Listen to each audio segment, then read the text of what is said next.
Bonsoir les belles âmes, je reviens vers vous pour vous faire une petite vidéo sur les liens d'âme, les liens d'âme sacrés. Donc ce sont des liens d'âme particuliers qui sont destinés à se retrouver. Ce sont des liens d'âme qui sont voulus par Dieu, par la source. Et tout le monde n'est pas en lien d'âme sacré. Alors pourquoi? Ça, je ne peux pas vous le dire, parce que peut-être parce que vous avez encore des choses à travailler, que vous avez des blessures à régler, et que vous êtes encore dans une âme, j'ai envie de dire, alors prenez-le pas mal, hein, mais moins évolué, vous voyez.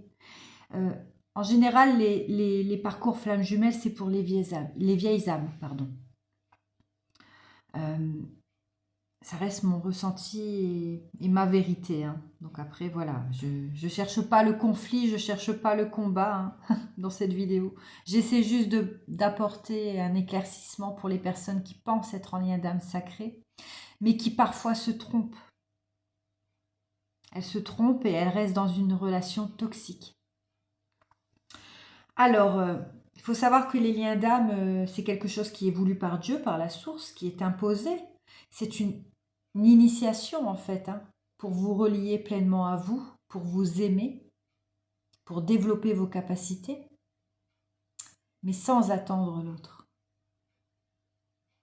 Le but du parcours flamme jumelle, ce n'est pas de se réunir avec votre autre.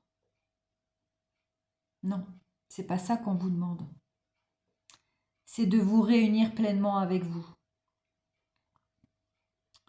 de retrouver l'amour pour vous-même, de guérir vos blessures, d'évoluer, d'avoir cette ascension fulgurante et de cheminer, voilà, d'apporter l'amour inconditionnel.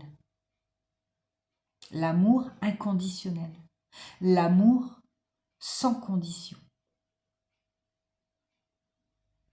Donc, dans un parcours flamme jumelle, donc là, je vais évoquer la féminine. Hein. Bien souvent, c'est la féminine qui se réveille en premier. D'accord? Elle est, on va dire, plus évoluée, hein, je dis bien entre guillemets, plus évoluée que le masculin. Donc, elle va avoir cet éveil, en fait, hein, cette spiritualité qu'elle va travailler, qu'elle va faire grandir. Et quand elle va venir rencontrer, hein, qu'on va lui placer son jumeau dans sa vie, lui, il sera peut-être éveillé, oui, à la spiritualité ou pas du tout, mais il ne sera pas au même stade que la féminine. Alors pourquoi? Parce que c'est voulu en fait.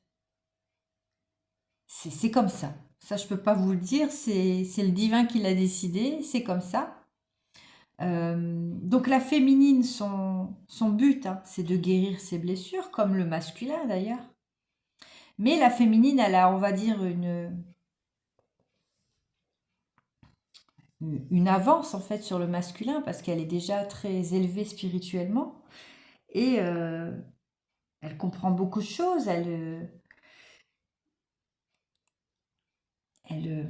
a déjà guéri pas mal de blessures, mais son masculin va venir réappuyer sur ses blessures, qui est principalement l'abandon. Et donc le masculin, quand ils vont se rencontrer, ça va être formidable. Hein. D'ailleurs, on dit souvent que le masculin est le premier à se rendre compte de ce lien, parce qu'il rêve beaucoup de sa féminine, il sent qu'il y a eu d'autres vies avec cette personne, vous voyez. Il le dit même, hein. Il le dit à sa féminine. Voilà, j'ai l'impression qu'on a vécu des vies antérieures, qu'on se retrouve. Mais donc au début c'est tout beau tout rose hein, quand on se retrouve, mais au fil du temps les blessures se réveillent, aussi bien pour le masculin que pour la féminine. Quand la féminine a fait un travail sur elle-même déjà depuis quelques années, c'est voilà, elle comprend le lien, elle sait ce que c'est, parce qu'on l'a peut-être préparée justement à cette rencontre. Donc du coup, quand ça lui arrive, elle comprend mieux les choses. Elle reste un peu dans son ego parce que voilà, on n'est pas totalement guéri. Donc parfois, quand elle va resubir la blessure de trahison ou d'abandon, ça va être très difficile, mais elle va continuer à poursuivre son chemin et à comprendre ce lien. Alors que le masculin, lui, donc il a cru en cette rencontre, hein, qui est un amour très fort, qu'il n'a jamais connu, en plus de ce lien énergétique hein, qui l'alimente à chaque fois. Donc vous pouvez ressentir hein, les émotions de l'un et l'autre. Et le masculin, lui, par contre, il est placé dans une phase... en fait, on lui place ses masques, son alter ego, et, euh, et c'est très compliqué pour lui. Il faut vraiment avoir de la compassion, en fait, vous voyez. Quand la féminine était suffisamment élevée, elle rentre déjà dans cet amour inconditionnel. Donc oui, il y a encore des phases d'ego qui ressurgissent hein, par moments, parce que le comportement du masculin, en fait, elle ne le tolère pas, hein, parce qu'il lui manque de respect, il a ses fuites, il est dans son silence. Mais quand on a fait un travail suffisamment sur soi et sur ce lien, on sait pourquoi il réagit comme ça. Parce qu'il est juste dans la peur. Dans la peur de cet amour, qui est pour lui impossible.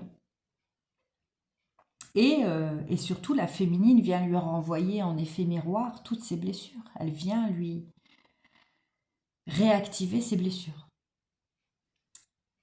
Et la blessure du masculin, la principale, c'est le rejet. Donc il est confronté à tout ça. Hein. Et là, il y a le travail qui s'enclenche. Alors pourquoi les tierces? Les tierces personnes, hein, pourquoi il est infidèle, pourquoi il se tourne vers des personnes qui le nourrissent moins hein, que sa féminine? Parce qu'il a peur. Il a peur tout simplement. Il a peur de cet amour, de ce que sa féminine est, parce qu'elle a une clairvoyance très développée, une intuition, et ça lui fait peur. Parce qu'il ne se sent pas à la hauteur, sans vouloir dénigrer le masculin. Parce qu'il faut qu'il comprenne le masculin qu'une fois qu'il aura enclenché son travail comme la féminine a fait, en fait, ils vont avoir le même travail. C'est juste que la féminine a... Ben voilà, elle est un peu plus... Elle a fait ce travail, vous voyez. Elle a déjà fait ce travail. Et la féminine porte toutes les mémoires de cette vie, mais aussi des vies antérieures. Donc, elle est obligée de travailler avant son masculin parce qu'elle a plein de choses à purifier, à transmuter. C'est voulu par le divin, c'est comme ça. Mais le masculin, lui, quand il vous rencontre, il n'est pas totalement éveillé, même s'il est un peu spirituel, voilà, il n'est pas totalement éveillé. Et on vient justement, nous, la féminine, activer ses blessures pour qu'il se reconnecte à son enfant intérieur, mais qu'il puisse aussi cheminer et guérir de ses blessures. J'espère que j'essaye d'être claire en tout cas hein, dans ce que j'exprime. Et du coup, donc la féminine, à partir d'un certain moment, elle va prendre la fuite. C'est elle qui va stopper le lien, en fait. C'est pas qu'elle prend la fuite, c'est qu'elle se rend compte que son masculin, voilà, il est pas prêt. Il n'a pas suffisamment cheminé et guéri. Donc la féminine, elle se choisit. Elle arrête de se sacrifier. Parce qu'elle, elle est guérie, en fait. Elle a envie d'évoluer, elle a envie d'aller vers cette ascension. Et du coup, elle sait le travail qu'il faut faire. Elle sait que son masculin doit cheminer seul. Donc elle le laisse. Avec ses blessures, avec ses tierces. Vous voyez? Elle est dans cette acceptation en fait. Parce qu'elle sait très bien que tout ce qu'il va traverser, ça va l'ouvrir à sa spiritualité, déjà d'une, à sa foi envers Dieu ou la source, l'univers, peu importe. Et qu'il va surtout s'éveiller à ce lien. Donc quand il y a des tierces, hein, il faut vraiment pas, si vous êtes vraiment dans un parcours sacré, donc oui, au début ça fait mal. Ça fait mal parce que voilà, il y a la trahison, il y a le charnel, tout ça, donc forcément. Mais il ne faut pas vous nourrir de ça en fait. C'est pas ce qu'on vous demande. On vous demande que si vous avez suffisamment travaillé sur vos blessures, ça ne doit plus vous atteindre. Donc vous devez comprendre que votre masculin a besoin de traverser ça avec ces tierces qui seront finalement un cadeau, hein, une bénédiction pour lui. Hein. C'est vraiment une bénédiction hein, pour ce masculin, ces tierces. Parce qu'il va se rendre compte de tous les masques qu'il porte et de toute cette manipulation qu'il a autour de lui, de tous ces gens néfastes. Et ça va lui permettre d'enclencher ce travail, de faire un tri et de revenir à son âme et de se rendre compte de qui vous êtes pour lui. Alors c'est un long travail qui prend du temps, qui peut prendre même des années, mais c'est nécessaire. En fait, ce masculin, on lui demande d'être aligné pleinement avec la féminine, qui a fait déjà son chemin, et pour pouvoir la retrouver. Vous voyez ? Vous ne pouvez pas être ensemble, en tout cas, si vous n'êtes pas alignés. C'est pas possible. Donc, effectivement, alors ça c'est ma vérité, mais moi je pense que si on vous a reconnecté avec votre flamme jumelle dans cette vie, c'est forcément pour vous retrouver, pour vous réunir, pour vous unifier hein, à Dieu, mais aussi entre vous. Mais voilà quoi. Après, il a son libre arbitre aussi, vous voyez. Si lui, il n'est pas prêt dans cette vie, et ben voilà, il faut accepter aussi. Il faut accepter qu'il n'est pas prêt à cheminer, à guérir. Et puis voilà, vous poursuivez votre chemin en fait. Et vous continuez à grandir dans l'amour inconditionnel. Et vous laissez votre masculin... alors c'est pas un abandon, hein, c'est le laisser pour justement vivre cet amour inconditionnel. Vous êtes prête à partir et continuer à l'aimer inconditionnellement, mais sans vous sacrifier en fait. Vous voyez ? Voilà, donc c'était très important pour moi de vous expliquer ce lien d'âme sacrée parce que je sais qu'il y a beaucoup de personnes qui vont réagir sur mes vidéos et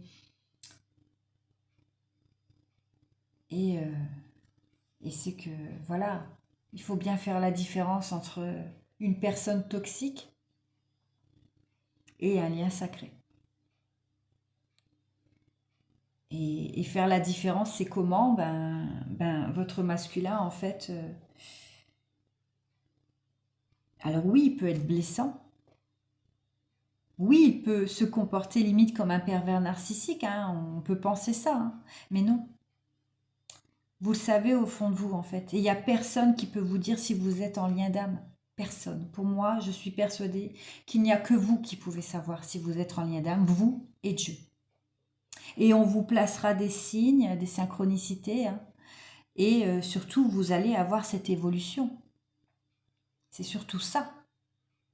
Vous n'allez pas plonger dans la dépression, dans le manque, dans l'attente. Vous voyez ? Cette relation vous élève, en fait. Elle ne vous plonge pas dans la tristesse, dans le désespoir. Elle vous élève. Voilà, c'est très important. Hein. Ça reste ma vérité. Je ne détiens pas la vérité absolue, mais j'expose ma façon de l'apercevoir. Je vous souhaite une belle soirée, je vous embrasse bien fort. Prenez soin de vous.